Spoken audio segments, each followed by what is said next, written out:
So good morning, everyone. No, this is not. We go into the first one, not the second one. This is the second one. Oh. We go the first slide. Yeah, we'll fix it in a moment. Yes. Oh, that's right. Good. Again, good morning, everyone. My name is Hesham Hafez. I was born in Egypt. I studied in Austria. I married in Malaysia. And I did my first open company in Dubai, China, Korea, and now I'm living in Dubai. And I have two healthy boys, and we do business in we invoice to 30 countries around the world of our paper business. I'm a paper trader, and my neighborhood is the world. This is actually the first phrase we start the book with, because it is actually true.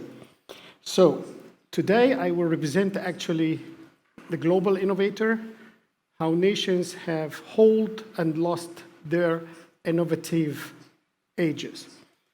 The first question you ask, why? What motivates you to write the book? I never thought when I was young, I will never I write a book. I bought books, but I never did. And as a result of my PhD, actually, I wrote a lot of paper when I was at the Harvard Business School in 2006, 2007. And I was predicting actually a lot of the catastrophic, what will happen on the 208. And all my professors said, this is not true. This is America. It will revive itself, and you don't understand really the system. And true enough, catastrophic financial crisis happened in 2008. After that, I thought, I'm not idiot. What I was predicting, it was actually correct. And I met my professor 2-3 years later, and I wrote some paper, and I showed it to them, and they said, hey, this is what I said. He said, yes, you are right. You are good. So I trusted myself, actually. And this is a very important thing I would like to tell everyone. Trust yourself. You are not idiot. I thought maybe I am idiot, but it was not. So I have been motivated to write, actually, to start my PhD. I finished my PhD, and then I said, I am not actually Zuckerberg or Gates or anyone. I am one of the 99.999% of the world. If I write a book, it will relate to the normal people like me. If those people write books, they are phenomenon. How many Bill Gates we have in our life?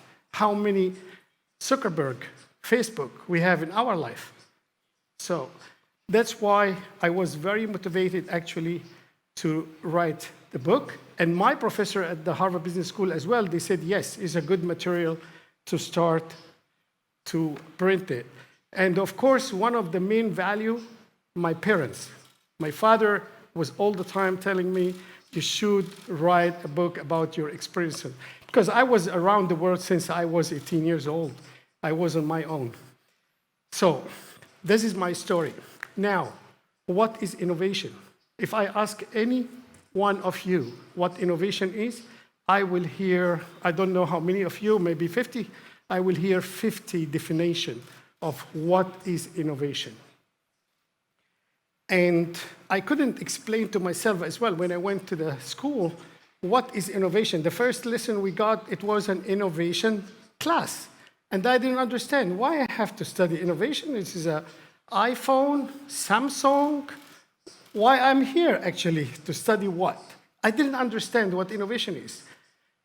And I decided to go behind the innovation. So I started really to understand, can everyone be innovative? And what is innovation? I discovered that innovation is very simple.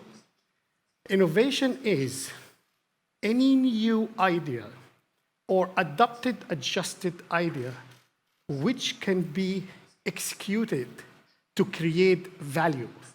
I related the value to the ideas and the innovation. If you don't execute those ideas, then you sleep with that and it's illusion. It's not innovation. So innovation must have and add value. And those value can be either spiritual, I call it religion, or ideology, or monetary values. I call it creation of wealth. You are more richer, you help your society, you give back to the society. This is innovation. It means every one of you actually is innovative. Everyone. Because you observe, you think, you create value.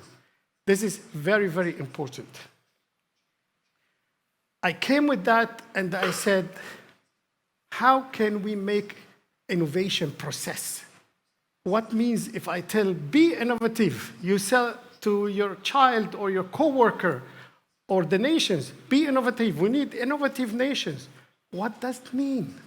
What does it mean if you tell your Peter or Romanov, be innovative, what does it mean? He will not understand anything.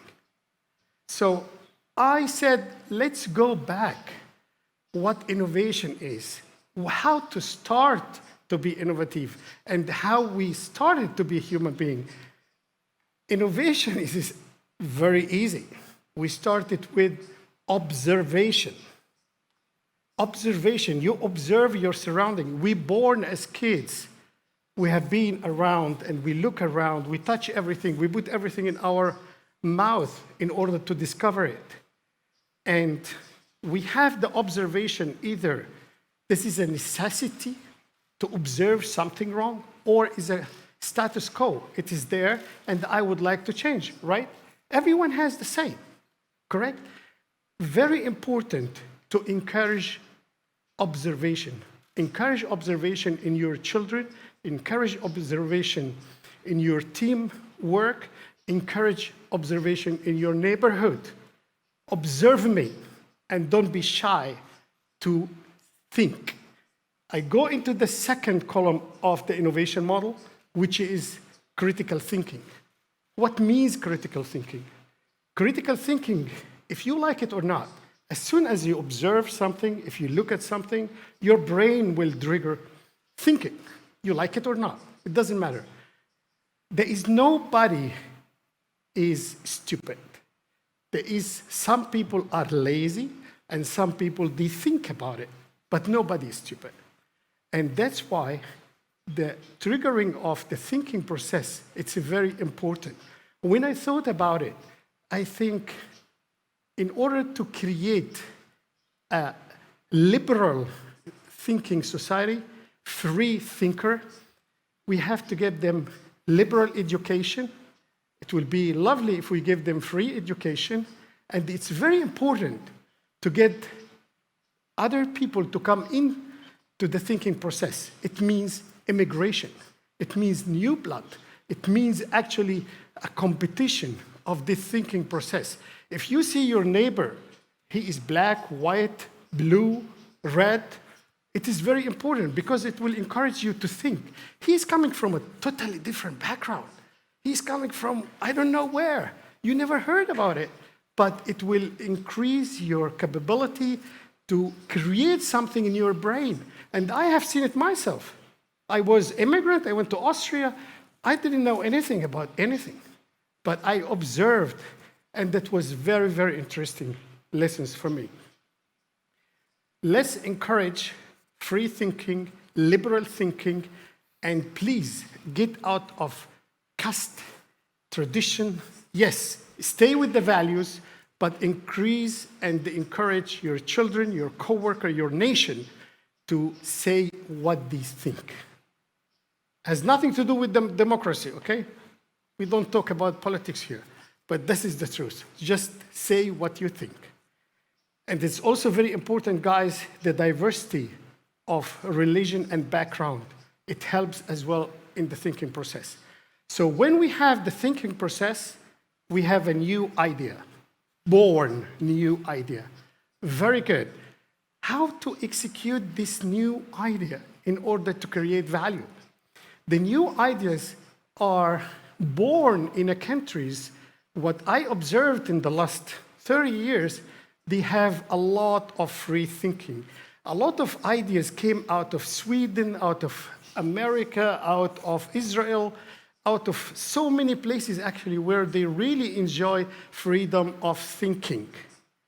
And executed, did they execute in Europe? No. Why? They executed in America, and this is the truth. You need just to get $100 American company in order to say this company from America. Why?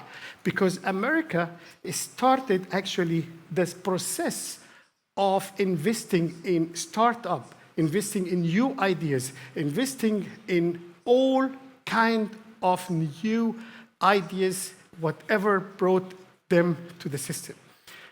And that's why, if you would like to have a super idea, you're born, the idea born in Europe, in Austria or in Germany, you cannot get any funding from the bank. You have to sell your kids in order to get $100 to get a fund. And this is a lot of stories about that. If you go to America and then you have only a small app, you can raise millions of dollars of fund. And the same story, we have seen it actually in the new China. China has supported, the state supported all the startup. Israel, the state has supported all the startup. Abu Dhabi, they supported all the startup. But unfortunately, the European country is still backwards in terms of supporting and creating a society which can actually encourage the finance, encourage the new ideas. I thought about it. I said, why? It was very interesting. I found out that all those societies are immigrant society. America, it's made out of immigrant. All of them, they come, and the immigrant, when you come to a country, you are actually a risk. Your appetite of the risk is very high. You have no problem at all to take a risk. You would like to take a risk. As soon as you sit in the country, you are settled, you don't want to take a risk anymore. And I noticed that, guys, if you give $100 to a child in Austria or in Germany to tell him what you do with that, he will put it in a Sparbuch, in a saving book, right? If you ask 90 years old, the mother of a friend of mine, if you have extra money, what you're gonna do with that? She's a Polish, Jewish immigrant to America. She told me, I will buy a stock. And that actually increased my understanding of why the people, they have this appetite. We have seen after the Second World War, that was a huge immigrant between the countries in Europe, which created a huge value actually, and raised the whole society in Europe. So immigration is not bad. Immigration is very healthy. And we have seen as well in Japan, guys, it is just dying up. Everything we then invented in Japan and die in Japan doesn't come anymore out of Japan. So this is actually the three things I was thinking about of the innovation model: observation, free or liberal thinking, execution, and what nation can do, what country can provide to their people to be innovative. And then, as Alex said, we have to prove what I put it together, the innovation model. I think the best proof is the history. I didn't invent anything from my brain. I just looked at the history and I said, how did I prove this innovation model? I realized the best way was taking a trip through the history. Being Egyptian, blooded Egyptian, I came back to Egypt to see what the pharaohs did, what the Greek, the Roman did, what is the Islamic Empire did, what is the European took over, American, and the China Empire, I call it. So, and then I thought about, I have to get on board another two guys, Ken and Patricia. They are, both of them are professor and historian, a business historian. And I told them, would you like to work with me on the project? I said, yes. It's very interesting because nobody wrote about it before. to take the history as a push, a catalyzer of innovation. I said, good, okay, let's do it. And we have done it. We produced this book, what you have seen it. So the book started with the preface and introduction of the innovation model and what is innovation. And then we go into the history, how the history evolved through actually the innovation. And we started with the Egypt.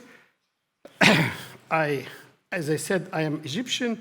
We go into Egypt, goes to the Greek, goes transmitted actually the evolving and transformation of innovation from Egypt to the Greek to the Roman, and then taken over by the Islamic Empire, which was actually very important, a kind of circle to get the new and the old. The European empire or the European civilization has been raised actually based on the Islamic Empire. And in the book, you will read a lot about the golden age of Islam. It was actually as well the golden age of Judaism and the golden age of Christianity, because everyone was equal at that time. There was no populist, no nationalist, racism, it's in us, but it was not so much actually. So, and then I moved from Egypt to the Europe, and the miracle of Europe,